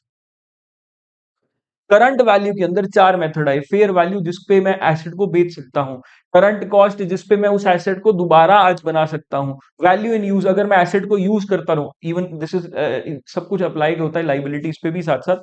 Value in use अगर मैं एसेट को यूज करता रहूं ओवर द इयर्स, तो उससे आने वाले जो कैश इनफ्लोज है उसका प्रेजेंट वैल्यू। एंड लाइबिलिटीज के लिए एक specific method fulfilment cost, liability को अगर मेरे को सेटल करना है तो फ्यूचर में कितना पैसा देना पड़ेगा उसकी प्रेजेंट वैल्यू। ये मेरे मेजरमेंट कॉन्सेप्ट्स हैं, मेजरमेंट कॉन्सेप्ट्स हैं जो यूज कर सकते हैं हम एज पर कंसेप्चुअल फ्रेमवर्क। मेरा कंसेप्चुअल फ्रेमवर्क बोलता है ये मेजरमेंट कॉन्सेप्ट से आप अपने अपने एसेट्स, लाइबिलिटीज और बाकी elements of the financial statements को वैल्यू कर सकते हैं। चलिए जी, आई होप ये समझ लगती है, बोलो हाँ। चलो सबने बोला हाँ, तो हम चले आगे। यहां तक मेरे कंसेप्चुअल फ्रेमवर्क की बातें खत्म हो गई। अब बस हम कंसेप्चुअल फ्रेमवर्क का एक एनालिसिस आप समझ सकते हैं, हम इसको कंपेयर कर रहे हैं आईएफआरएस से। कंसेप्चुअल फ्रेमवर्क क्या है और आईएफआरएस क्या है। कंसेप्चुअल फ्रेमवर्क फंडामेंटल कॉन्सेप्ट्स हैं जिसके ऊपर आईएफआरएस बेस्ड है। आईएफआरएस स्पेसिफिक रिक्वायरमेंट्स हैं जो मेरे को फुलफिल करनी है। मेरे को प्रॉपर्टी प्लांट एंड इक्विपमेंट को किस वैल्यू पे दिखाना है, किस दिन दिखाना है, कैसे लेके जाना है बुक्स के अंदर, वो आईएफआरएस बताएगा।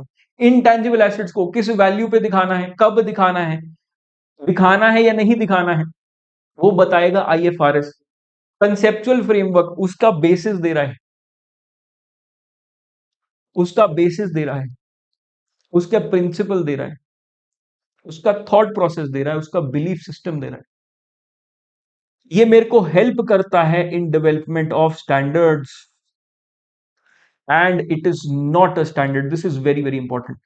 कंसेप्चुअल फ्रेमवर्क अपने आप के अंदर स्टैंडर्ड है? नो नो नो, अपने आप के अंदर स्टैंडर्ड नहीं है ये स्टैंडर्ड का माता पिता है, ये स्टैंडर्ड्स का थॉट प्रोसेस है, स्टैंडर्ड नहीं है, ये स्टैंडर्ड नहीं है।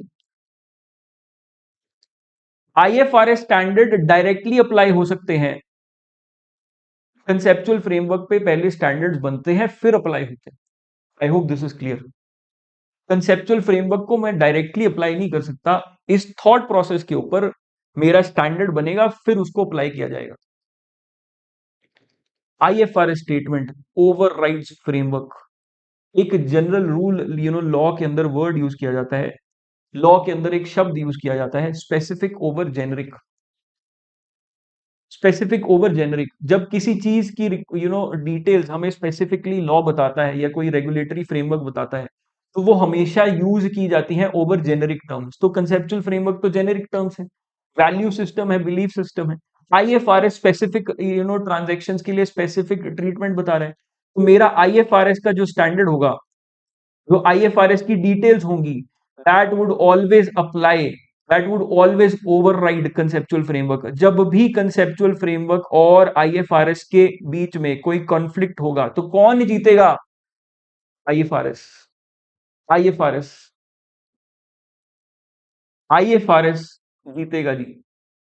क्यों? ये स्पेसिफिक डिटेल्स की बात करता है। तो मैंने पहले भी बताया, कभी ऐसा हो कि मेरा कंसेप्चुअल फ्रेमवर्क बदला है, जैसा अभी हुआ 2018 के अंदर कंसेप्चुअल फ्रेमवर्क बदला, ठीक है जी, उसकी एप्लीकेशन एप्लीकेबिलिटी उसके के साथ आने वाले चेंजेस डिले हो गए for multiple reasons, Covid being one of them, right. तो जैसे जैसे डिले हुआ, अब मेरे सारे स्टैंडर्ड्स कंसेप्चुअल फ्रेमवर्क के अकॉर्डिंगली अभी चेंज नहीं हुए हैं, तो क्या इसका मतलब मेरा स्टैंडर्ड नल एंड वॉइड हो गया? नहीं, मेरा स्टैंडर्ड अप्लाई होता रहेगा, because IFRS override conceptual framework, override conceptual framework. इसका रीजन भी यही है, आईएफआरएस को चेंज करने में समय लगता है। अगर कंसेप्चुअल फ्रेमवर्क ओवरराइड करने लग जाएगा आईएफआरएस को, इंटरप्रिटेशनल इश्यूज बहुत बढ़ जाएंगे, और जब भी कंसेप्चुअल फ्रेमवर्क बदलेगा मुझे आईएफआरएस साथ साथ बदलने पड़ेंगे इमीडिएटली, एक ही साथ, which is not possible, which is a time taking process. इसी कारण इसी कारण ये कॉन्सेप्ट आया जिसको हमने डिस्कस किया। नाउ विद दिस हमारी बेसिक सारी बातें हो चुकी हैं, इसमें मेरी सारी सारी बातें मैं कर चुका हूं, सारी बातें कर चुका हूं जो कंसेप्चुअल फ्रेमवर्क की हैं सर, बस इतनी, बिल्कुल इतनी, इससे ज्यादा बात नहीं है कंसेप्चुअल फ्रेमवर्क में, बस दैट्स इट। अब क्या बात करनी है मुझे? कुछ की पॉइंट्स की, आपके साथ मैं कुछ की पॉइंट्स की बात करने वाला हूं जिसके ऊपर सवाल आ सकता है, जिसके ऊपर एमसीक्यूज आ सकते हैं। आपको एक चीज ध्यान रखनी है, सबसे पहले यूजफुल इंफॉर्मेशन मैं कब किसी चीज को बोलूंगा? यूजफुल इंफॉर्मेशन बोलूंगा किसी चीज को जब कोई चीज रेलिवेंट है, प्लस फेथफुली रिप्रेजेंट की जा सकती है। आई होप दिस इज क्लियर। अब ये एफआर फाइनेंशियल रिपोर्टिंग मत समझ लेना, दिस इज फेथफुल रिप्रेजेंटेशन। पूरा लिख देते हैं कुछ नॉटी बच्चे, कुछ नालायक बोलेंगे सर ये फाइनेंशियल रिपोर्टिंग है क्या? तो ये फेथफुल रिप्रेजेंटेशन है। यूजफुल इंफॉर्मेशन किसको बोलेंगे? जब रेलिवेंट है कोई इंफॉर्मेशन और फेथफुली रिप्रेजेंट की जा रही है, तब उसको बोलूंगा this is useful information.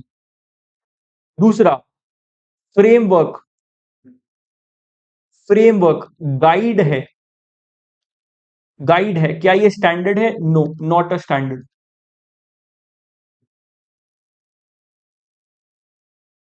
Not a standard. तो ये एक और पॉइंट हो गया जो इंपॉर्टेंट यहां पर कवर हमें करना था या समझना था, ठीक।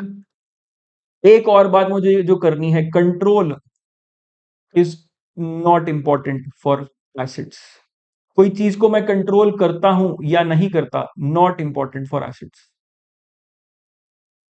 उससे फर्क नहीं पड़ेगा कि कोई चीज एसेट है या नहीं। एसेट डिफाइन किया, सॉरी, कंट्रोल नहीं, ownership is not important for assets. Ownership is not important for assets, control तो होगा। Control is important for assets, ownership is not important for assets.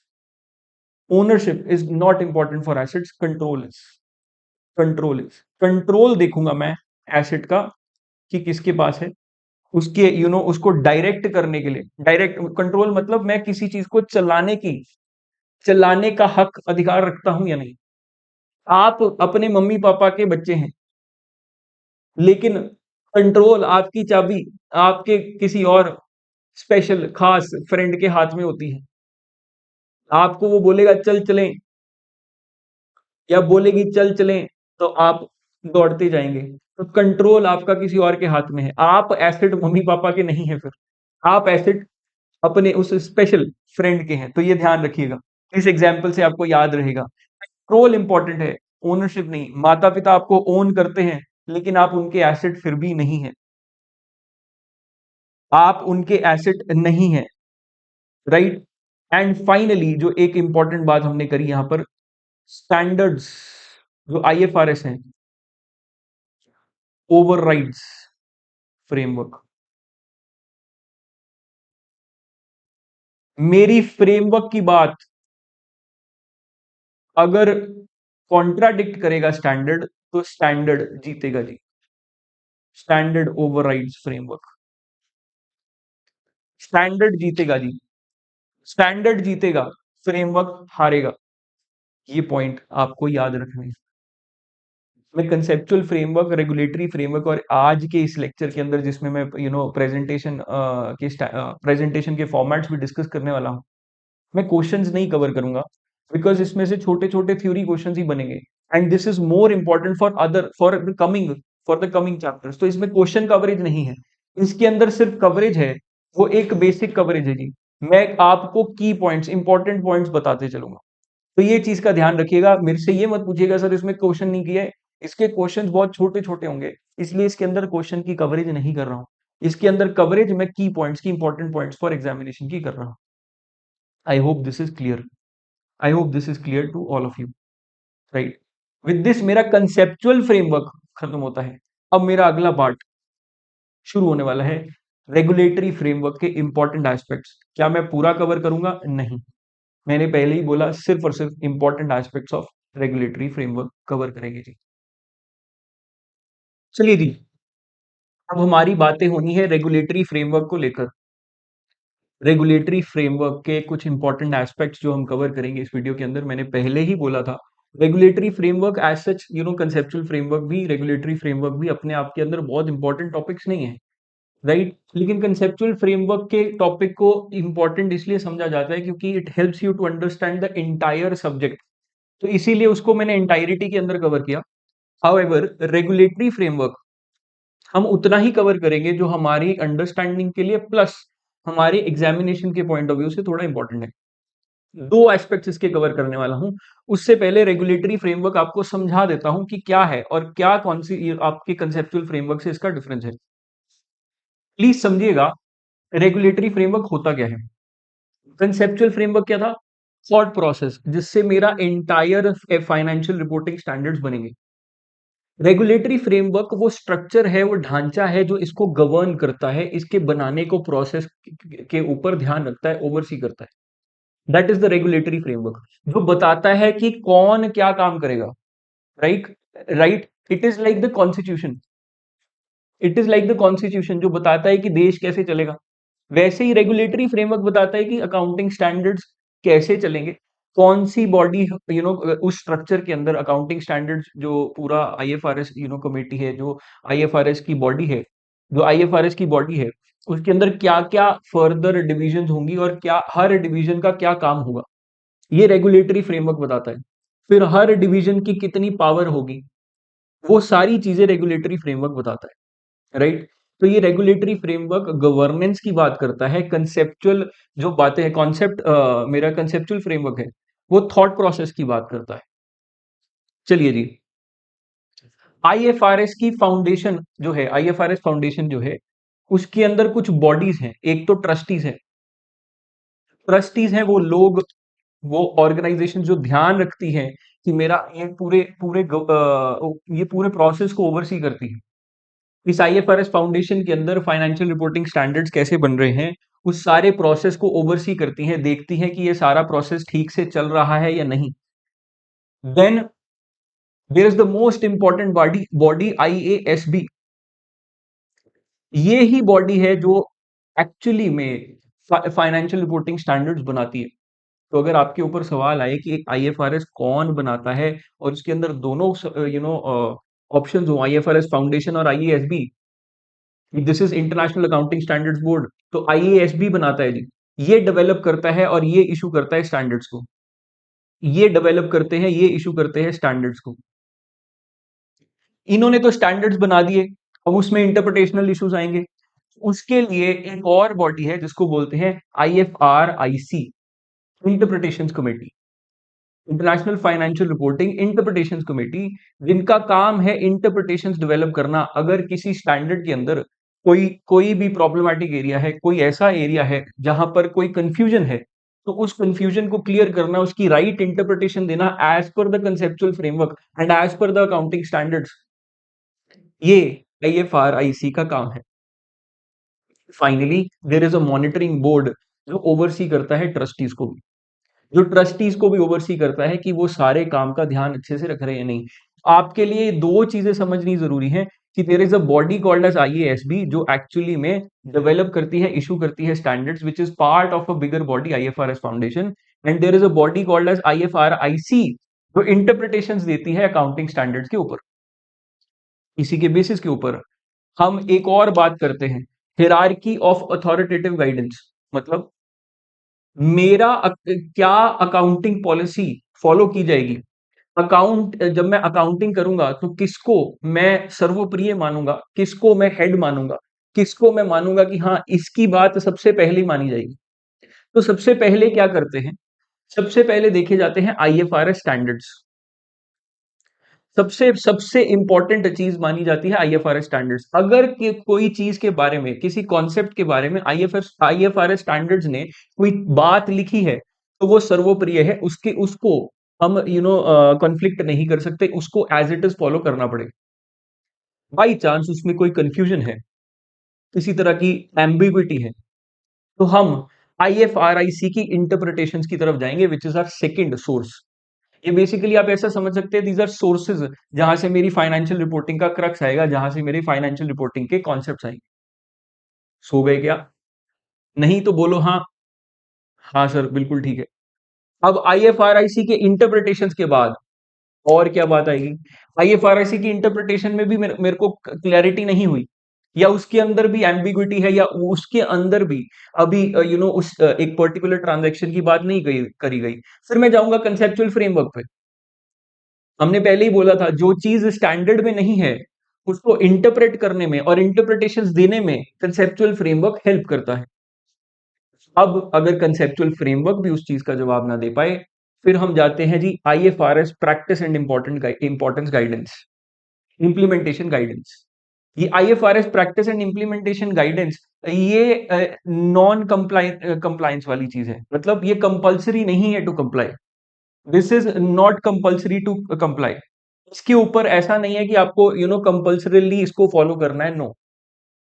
ये एक सिर्फ गाइडेंस है, सिर्फ और सिर्फ गाइडेंस है। एंड फाइनली अगर इन सब से आंसर ना मिले, एंटिटी अपनी अकाउंटिंग प्रैक्टिसेस या अकाउंटिंग पॉलिसीज को फॉलो कर सकती है जो उसको जस्टिफाइड लगे, जुडिशियल लगे, और उसके पीछे ऑब्वियसली कुछ वो रीजनिंग देगी, ऐसे नहीं चलेगा। तो ये आपको समझना है। अगर कॉन्फ्लिक्ट होगा तो सबसे सर्वोप्रिय आईएफआरएस गाइड स्टैंडर्ड्स को माना जाएगा, सेकंड इंटरप्रिटेशंस देखी जाएंगी, थर्ड कंसेप्चुअल फ्रेमवर्क पे जाया जाएगा, और अगर ये नहीं होता तो IFRS practice and implementation guidance की तरफ, या एंटिटी की अकाउंटिंग पॉलिसीज फिफ्थ नंबर पे वो देखा जाएगा। तो ये हिरार्की है जिसमें टॉप मोस्ट हम आईएफआरएस स्टैंडर्ड्स को रखते हैं, उसको अपने अपने हम भगवान मान के चलते हैं। अगर आईएफआरएस स्टैंडर्ड्स ने कुछ बोल दिया तो वो एज इट इज फॉलो किया जाएगा। चलिए जी, मेरे पास सिर्फ रेगुलेटरी फ्रेमवर्क के अंदर सिर्फ यही दो बातें इंपॉर्टेंट थी जो मैं बात करने की जरूरत थी और मैंने वो कवर कर ली है। आई होप अगर इसके ऊपर कोई सवाल आएगा तो इन्हीं दो टॉपिक्स में से आएगा और आप इसको समझ पाएंगे, इसके आप ऊपर आंसर कर पाएंगे। इसके बाद जो मेरे को बात करनी है that is regarding the presentation and disclosure in financial statements. मेरी फाइनेंशियल स्टेटमेंट्स कैसे बनती हैं भैया, मेरी फाइनेंशियल स्टेटमेंट्स कैसे बनती हैं, उसके अंदर कैसे डिस्क्लोजर्स दिए जाते हैं, उसकी बात करता है। ये कहां से आता है? IFRS 18। आप सबने, बहुत लोगों ने शायद शायद अभी तक IAS 1 पढ़ा होगा अगर आप पुराने अटेम्प्ट से आ रहे हैं। आपको पता होना चाहिए क्योंकि हमारा कंसेप्चुअल फ्रेमवर्क बदला तो ऑब्वियसली स्टैंडर्ड्स में भी चेंज आएगा। उसी के इन लाइन उसी के इन लाइन IAS 1 से हम IFRS 18 पे शिफ्ट हो गए हैं। और अब IFRS 18 है जो presentation and disclosure in financial statements की बात करता है। अब ये बताएगा कि फाइनेंशियल स्टेटमेंट्स का फॉर्मेट कैसा होगा, कैसी दिखेंगी फाइनेंशियल स्टेटमेंट्स। इसके अंदर एक चीज जो IAS 1 में कवर्ड थी वो यहां पर नहीं है। क्या? Basis of presentation of financial statements, वो हिस्सा उठकर यहां से जा चुका है। IAS 8 एंड 10 के साथ उसको हम कवर करेंगे, वो यहां से निकल चुका है। तो जब हम IAS 8 और 10 की बात करेंगे, उसकी क्लास की बात करेंगे, तो उसके अंदर उसकी कवरेज होगी क्योंकि IAS 1 का वो रेलिवेंट पोर्शन वहां पर जाकर जुड़ चुका है। और IFRS 18 सिर्फ और सिर्फ प्रेजेंटेशन एंड डिस्क्लोजर की बात करता है, बेसिस ऑफ प्रेजेंटेशन की बात नहीं करता है। बेसिस ऑफ प्रेजेंटेशन मतलब क्या थॉट प्रोसेस के साथ हम इसको प्रेजेंट करते हैं, कि प्रेजेंटेशन के पीछे हमारे क्या क्या इंपॉर्टेंट एस्पेक्ट्स हैं, क्या डिस्क्लोजर्स हैं, उनकी बात ये नहीं करेगा। IFRS 18 सिर्फ और सिर्फ फाइनेंशियल स्टेटमेंट्स के एस्पेक्ट की बात करेगा, फाइनेंशियल स्टेटमेंट में क्या प्रेजेंट करना है, कैसे डिस्क्लोज करना है, उसकी बात करेगा। चलिए जी, अब फाइनेंशियल स्टेटमेंट्स है क्या क्या उसकी बात कर लें। मेरी फाइनेंशियल स्टेटमेंट्स में क्या क्या चीजें आती हैं? मेरी फाइनेंशियल स्टेटमेंट्स के अंदर पांच चीजें आती हैं भैया, पांच चीजें। एक, स्टेटमेंट ऑफ फाइनेंशियल पोजीशन। आज मेरी फाइनेंशियल पोजीशन कैसी है, फाइनेंशियल हेल्थ कैसी है, वो होती है बैलेंस शीट, जिसको आप बैलेंस शीट बोलते आए हैं आज तक, that is statement of financial position. Then there is a statement of financial performance. वो क्या होता है? Statement of profit and loss, जिसको आप बोलते आए हैं। यहां पर एक और फाइनेंशियल परफॉर्मेंस सिर्फ और सिर्फ statement of profit and loss से नहीं पता लगती, यहां पर एक एडिशनल स्टेटमेंट भी बनती है जिसको बोलते हैं statement of other comprehensive income. आप चाहें तो स्टेटमेंट ऑफ फाइनेंशियल परफॉर्मेंस एक साथ बना सकते हैं, मतलब प्रॉफिट एंड लॉस और OCI को एक साथ भी बना सकते हैं, या चाहें तो इस OCI की स्टेटमेंट और statement of profit and loss को अलग अलग भी बना सकते हैं, that is up to you. लेकिन रिप्रेजेंट दोनों करेंगे, एक साथ या अलग अलग, that is up to you, होंगे दोनों। Then there is statement of changes in equity and statement of cash flows and notes to accounts. ये पांच चीजें हैं। स्टेटमेंट ऑफ कैश फ्लोज भी आप सुन के आए हैं, ये IAS 7 के अंदर कवर किया जाएगा, इसके लिए हम अलग क्लास लगाएंगे। बाकी सबकी डिस्कशन, नोट्स टू अकाउंट्स तो आपको पता ही है, जहां पर डिटेल्स दी जाती हैं, हम बताएंगे हमारी अकाउंटिंग पॉलिसीज कैसी हैं, कौन सी अकाउंटिंग पॉलिसीज हम बदल रहे हैं, मेजर डिस्क्लोजर्स यहाँ पर दिए जाएंगे। बाकी सारी चीजें, बाकी तीनों चीजें, तीनों या चार बोल लीजिए अगर आप statement of other comprehensive income को अलग मांग रहे हैं, तो हम ये चारों चीजें अभी डिस्कस करेंगे। कैश फ्लोज IAS 7 के साथ होगा, IAS 7 ही बेसिकली कैश फ्लोज है, तो वहां पर अलग क्लास के अंदर होगा। नोट्स टू अकाउंट्स की डिस्कशन एज सच कोई जरूरत नहीं है। तो बारी बारी से इनकी बात कर लेते हैं, बारी बारी से इनके फॉर्मेट्स की बात कर लेते हैं। देखिए, IFRS जो हमारा है पर्टिकुलरली 18, ये IFRS 18 कोई पर्टिकुलर फॉर्मेट एज सच नहीं देता है, कोई बहुत इन डेप्थ फॉर्मेट नहीं देता है, कुछ गाइडेंस प्रिंसिपल्स देता है जिनके ऊपर हमने फॉर्मेट्स बनाए हैं। मैंने आपको कुछ ड्राफ्ट फॉर्मेट्स आपके स्क्रीन पे शो करूंगा, वो फॉर्मेट्स थोड़े बहुत चेंज किए जा सकते हैं। हाँ, उसमें क्या एस्पेक्ट्स को नहीं चेंज कर सकते हैं उसकी मैं बात करूंगा। चलिए जी, सबसे पहले समझते हैं प्रॉफिट एंड लॉस। इसके अंदर एक नया स्ट्रक्चर आया है। IFRS 18 का एक मेजर चेंज है statement of profit and loss को लेकर। IFRS 18 ने बोला कि मेरी आज तक जो statement of profit and loss बनाते थे आप, वो उसको छोड़ दीजिए। Statement of profit and loss बनेगी एक नए एस्पेक्ट से। यहां पर क्या, यहां पर मैं अपनी जितने भी इनकम एंड एक्सपेंसेस हैं उनको मैं डिवाइड करूंगा। उनको मैं डिवाइड करूंगा कैसे? ऑपरेटिंग, इन्वेस्टिंग एंड फाइनेंसिंग के अंदर। ऑपरेटिंग, इन्वेस्टिंग एंड फाइनेंसिंग के अंदर। फाइनेंसिंग माने ऐसी एक्टिविटीज जहां से जो रिलेटेड है पैसा लाने और पैसे को रीपे करने के लिए। माने मेरे शेयर के रिलेटेड एक्टिविटीज, लोन्स के रिलेटेड एक्टिविटीज, इंटरेस्ट देना, ये सब कुछ ये सब कुछ फाइनेंसिंग है। इन्वेस्टिंग एक्टिविटीज हैं नॉन करंट एसेट्स के रिलेटेड, उनको डिस्पोज करना, उनको खरीदना, उनको एक्वायर करना। और इन्वेस्टमेंट, अदर इन्वेस्टमेंट्स के रिगार्डिंग, लॉन्ग टर्म एसेट्स और अदर इन्वेस्टमेंट्स के रिगार्डिंग जो एक्टिविटीज है वो इन्वेस्टिंग में आ जाएंगी। मान लीजिए इन्वेस्टमेंट प्रॉपर्टी है हमारी कोई, जिसको हम आप आगे जाके पढ़ेंगे भी अलग स्टैंडर्ड के अंदर। इन्वेस्टमेंट प्रॉपर्टी है, उसके अंदर ऊपर कोई डेप्रिसिएशन लगती है तो इन्वेस्टिंग एक्टिविटी की तरह ट्रीट की जाती है। जो इन सब में ना आए वो ऑपरेटिंग में जाता है। जो इन सब में ना आए, ना इन्वेस्टिंग में ना फाइनेंसिंग में, वो ऑपरेटिंग में जाता है। ऑपरेटिंग में डे टू डे एक्टिविटीज आती है। एक चीज का खास ध्यान रखिएगा, मेरी एक्टिविटी ऑपरेटिंग होगी, इन्वेस्टिंग होगी या फाइनेंसिंग होगी, दिस वुड डिपेंड अपॉन उसके रिलेटेड जो हमारा एसेट है या लाइबिलिटी है वो किस नेचर की है। अगर तो पैसा लेने देने की बात है तो फाइनेंसिंग होगा। अगर मेरा एसेट ऐसा है जो ऑपरेशंस में यूज हो रहा है तो it would be an operating activity. अगर मेरा एसेट है जो इन्वेस्टमेंट के पर्पस के लिए है then it would be an investing activity. उसकी डेप्रिसिएशन, उसकी एक्विजिशन, उसके डिस्पोजल की सारी बातें इन्वेस्टिंग की कैटेगरी के अंदर आएंगी। जो एक्सपेंस है वो एक्सपेंस ही रहेगा बच्चे, जो इनकम है वो इनकम ही रहेगी। बस उसको एक अलग कैटेगरी, अलग हेडिंग के अंदर शो करेंगे, that is the only difference. तो मेरा नेट प्रॉफिट जो आएगा ना, अल्टीमेट फिगर, वो नहीं बदलेगा, लेकिन उसकी प्रेजेंटेशन बदल जाएगी, उसकी हेडिंग बदल जाएगी, दैट्स इट। अगर आप इसकी तरफ ध्यान दें, ये ऐसा क्यों किया जा रहा है, ऐसा क्यों किया जा रहा है? मैंने एक बात बोली थी कंसेप्चुअल फ्रेमवर्क के अंदर, कि कंसेप्चुअल फ्रेमवर्क ने बोला कि मेरे यूजर्स ऑफ अकाउंटिंग कौन है? यूजर्स ऑफ अकाउंटिंग है क्रेडिटर्स, लेंडर्स एंड इन्वेस्टर्स। ये तीन लोग बस, जिन्होंने पैसा लगा दिया, एग्जिस्टिंग एंड पोटेंशियल। इन तीनों के कारण मैं फाइनेंशियल स्टेटमेंट्स बना रहा हूं, इन तीनों को दिखाने के लिए मैं फाइनेंशियल स्टेटमेंट्स बना रहा हूं। अगर इन तीनों को दिखाने के लिए फाइनेंशियल स्टेटमेंट्स बना रहा हूं तो इनकी डिसीजन मेकिंग में हेल्प होनी चाहिए। अब उनको डिसीजन लेना है तो उन्हें पता होना चाहिए कि बिजनेस अपने रोजमर्रा के कामों से कितना पैसा कमाता है, बिजनेस इन्वेस्टिंग एक्टिविटी से कितना पैसा कमाता है, और बिजनेस हमसे पैसा लेन देन के अंदर कितना खर्चा कर रहा है। तो वहां से ये ऑपरेटिंग, इन्वेस्टिंग और फाइनेंसिंग के कॉन्सेप्ट आए। ये सिमिलर हैं जो आप कैश फ्लो में भी अप्लाई करते हैं। हाउएवर कैश फ्लो की बात एज ए सेड मैं इस लेक्चर के अंदर नहीं करूंगा, आईएएस 7 के अंदर जाकर करूंगा। आईएएस 7 के अंदर भी कुछ चेंजेस आए हैं ड्यू टू कंसेप्चुअल फ्रेमवर्क, उसकी भी हम बात करेंगे जी, उसकी भी हम बात करेंगे। चलिए जी, अब मैं एक ड्राफ्ट फॉर्मेट, अगेन मैं बोल रहा हूं ड्राफ्ट फॉर्मेट है, ये ड्राफ्ट फॉर्मेट है।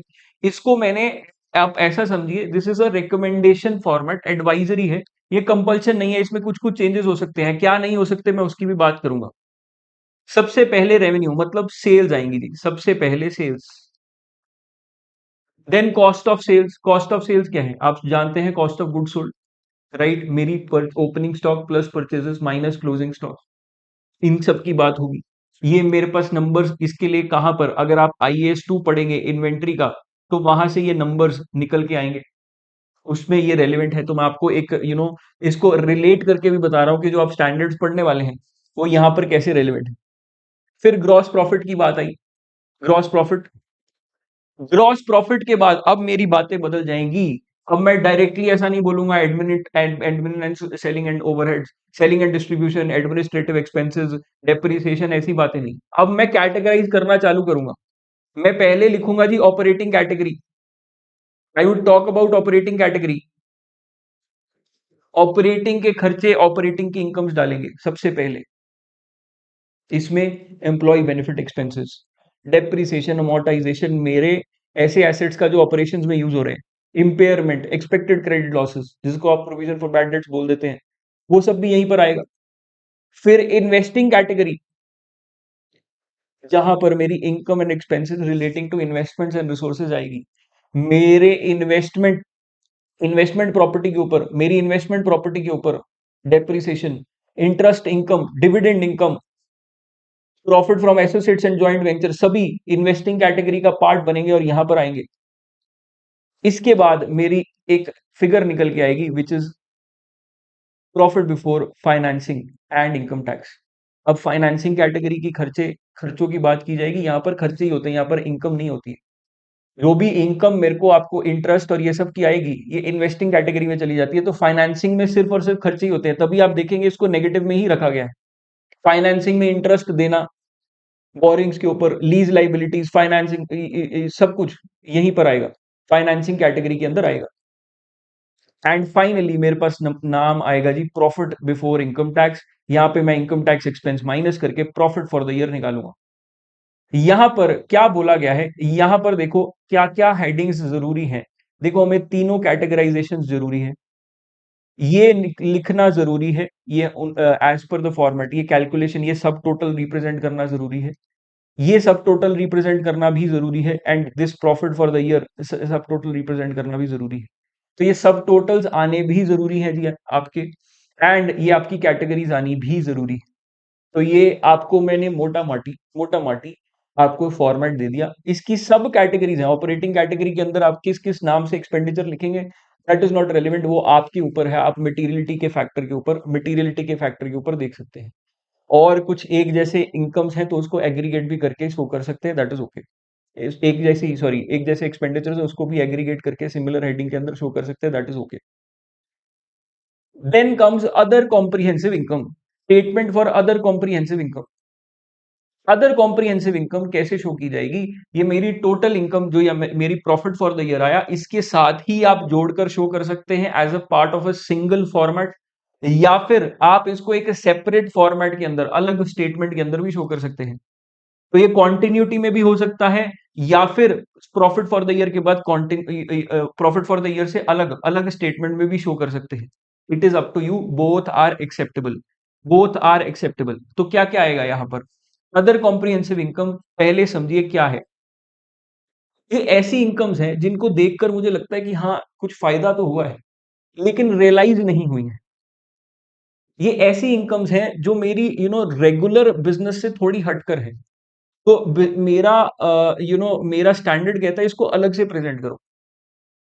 मान लो रिवैल्यूएशन सरप्लस हुआ है, 50 लाख रुपए का बिजनेस में प्रॉफिट हुआ है, और 1 लाख रुपए से रिवैल्यूएशन, मैंने अपने प्रॉपर्टी को रिवैल्यू किया, 1 करोड़ का उसमें बेनिफिट हो गया। अब इन्वेस्टर तो झूम जाएंगे कि 1.5 करोड़ का प्रॉफिट हो गया। अब इन्वेस्टर्स मांगेंगे जी लाओ 1.5 करोड़ के हिसाब से हमें तो अपना पैसा दो, हमें डिविडेंड दो। बिजनेस बेचारा कहां से लाएगा, बिजनेस के पास तो 50 लाख का प्रॉफिट है, 1 करोड़ तो सिर्फ किताबों में बढ़ा है। ये तो देख के बस खुशी हो रही है कि हमारे प्रॉपर्टी की वैल्यू बढ़ गई, असल में हाथ में कुछ नहीं आया, असल में हाथ खाली है, जेब खाली है। तो ये प्रॉब्लम को टैकल करने के लिए, और ये जो हम इसीलिए इस कारण से ही हम हिस्टोरिकल कॉस्ट और इन सब पे शो करते आए आज तक एसेट्स को। जब हमने हिस्टोरिकल कॉस्ट से बोला कि रिवैल्यूएशन भी कर सकते हैं, हम एसेट को मार्केट वैल्यू पे भी शो कर सकते हैं, फेयर वैल्यू पे भी शो कर सकते हैं, तो हमने उसका एक कॉन्ट्रेरी, उसके प्रॉफिट को कहां शो करना है, कैसे शो करना है, उसका भी आंसर निकाला। And this is not just true for revaluation, ऐसे बहुत सारी और इनकम्स हैं जो हमें लगती है कि इनकम्स है, लेकिन वो सिर्फ देखकर अच्छा ही लगता है, देखकर अच्छा ही लगता है, रियलाइज नहीं होती है, एक्चुअल में हाथ में इनकम नहीं आती है। तो मेरे इन्वेस्टर की डिसीजन मेकिंग के लिए, उसको समझाने के लिए कि भैया ये ऐसी इनकम है जो हाथ में नहीं आ रही है, हमने एक अदर कैटेगरी बनाई, अदर कॉम्प्रिहेंसिव इनकम, जो इनकम तो है लेकिन ऐसी इनकम नहीं कि उसको हम प्रॉफिट में जोड़ सके, ऐसी इनकम नहीं जोड़ सके। और उसके बहुत सारे रीजंस हो सकते हैं, बहुत सारी रीजंस हो सकते हैं, एक रीजन नहीं होगा, राइट। इसके अंदर दो कैटेगरीज आती हैं, item that will not be reclassified, item will not be reclassified subsequently to profit and loss, जो कभी भी प्रॉफिट एंड लॉस में नहीं जाएंगी, जैसे कि revaluation surplus, actuarial gains and losses, FVOCI, equity investments. ऐसी आइटम्स जो may be reclassified to P and L, मतलब ये कभी ना कभी रियलाइज हो जाएंगी, ये कभी ना कभी रियलाइज हो जाएंगी और अल्टीमेटली मेरा पी एंड एल में चली जाएंगी। कौन सी आती हैं? Foreign currency translation differences, cash flow hedge reserve, FVOCI debt instruments. ठीक है जी, ये कुछ चीजें हैं जो आप याद रख सकते हैं, और जैसे जैसे हम आगे स्टैंडर्ड्स पढ़ेंगे आपको पता लगता रहेगा कौन सी चीज ओसीआई में आएगी, कौन सी नहीं आएगी। मैं ओसीआई का पर्पस फिर से बता दूं, ये ऐसी इनकम्स हैं जो शायद रियलाइज आज नहीं हो पा रही हैं, तो मैं इसको अलग से रख रहा हूं। हालांकि ये इंक्रीज इन एसेट्स हैं, किसी ना किसी वजह से मेरी एसेट की वैल्यू बढ़ रही है या वैल्यू कम हो रही है, तो इसको मैं अदर कॉम्प्रिहेंसिव इनकम के अंदर डालता हूं। हालांकि ये मेरे कैश मतलब ऐसा रियलाइज्ड इनकम या रियलाइज्ड लॉस नहीं है, राइट। अब इसके ऊपर अगर कोई इनकम टैक्स लग रहा है तो income tax relating to OCI, and finally मेरी निकलेगी other comprehensive income after tax या नेट ऑफ टैक्स। फाइनली जब इसके अंदर मैं profit for the year add कर दूंगा, प्रॉफिट फॉर द ईयर भी ऐड कर दूंगा, तो मेरा निकल के आएगा जी total comprehensive income for the year. मेरी निकल के आएगी total comprehensive income for the year. This includes my profit, this includes this figure profit for the year. ये फिगर को इंक्लूड करके मेरा टोटल कॉम्प्रिहेंसिव इनकम आता है। तो यहाँ पे वन पहले ऐड होगा एंड यहाँ पर एक फाइनल फिगर फिर निकल के आएगी। तो आई होप आपको अदर कॉम्प्रिहेंसिव इनकम का पर्पस भी समझ आया और ये स्टेटमेंट के कंपोनेंट्स भी समझ आए।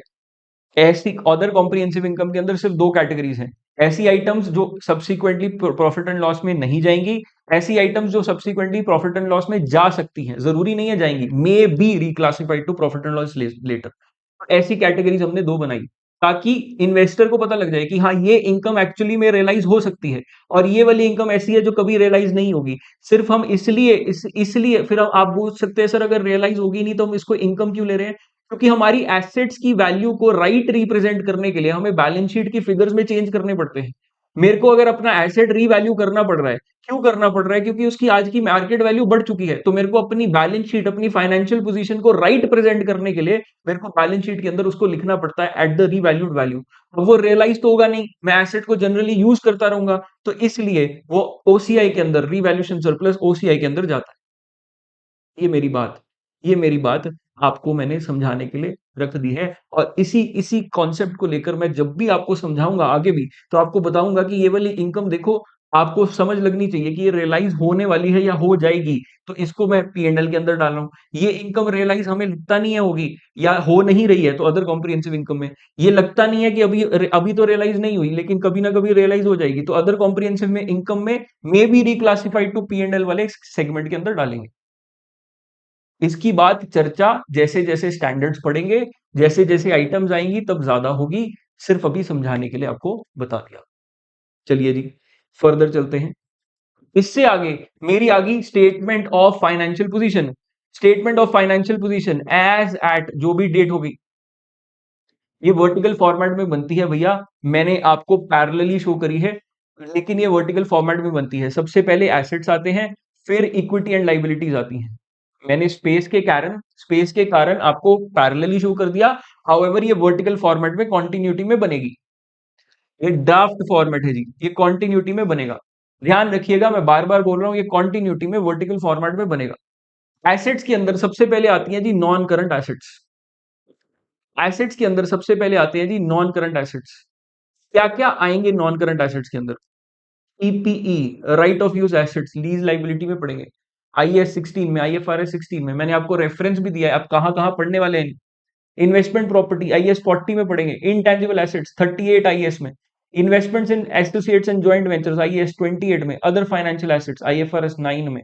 डेफर्ड टैक्स एसेट्स आईएस 12 में। ये सब पढ़ने वाले हैं, ये सब पढ़ने वाले हैं। और नॉन करंट एसेट्स, यहां पर मैंने आपको एक आपको लिंकेज बना दिया कि पर्टिकुलर जब आप चैप्टर पढ़ेंगे तो आपको पता होना चाहिए कि वो पर्टिकुलर, जब मैं बोलूंगा डेफर्ड टैक्स एसेट तो आपको पता होना चाहिए वो कहां जाएगा।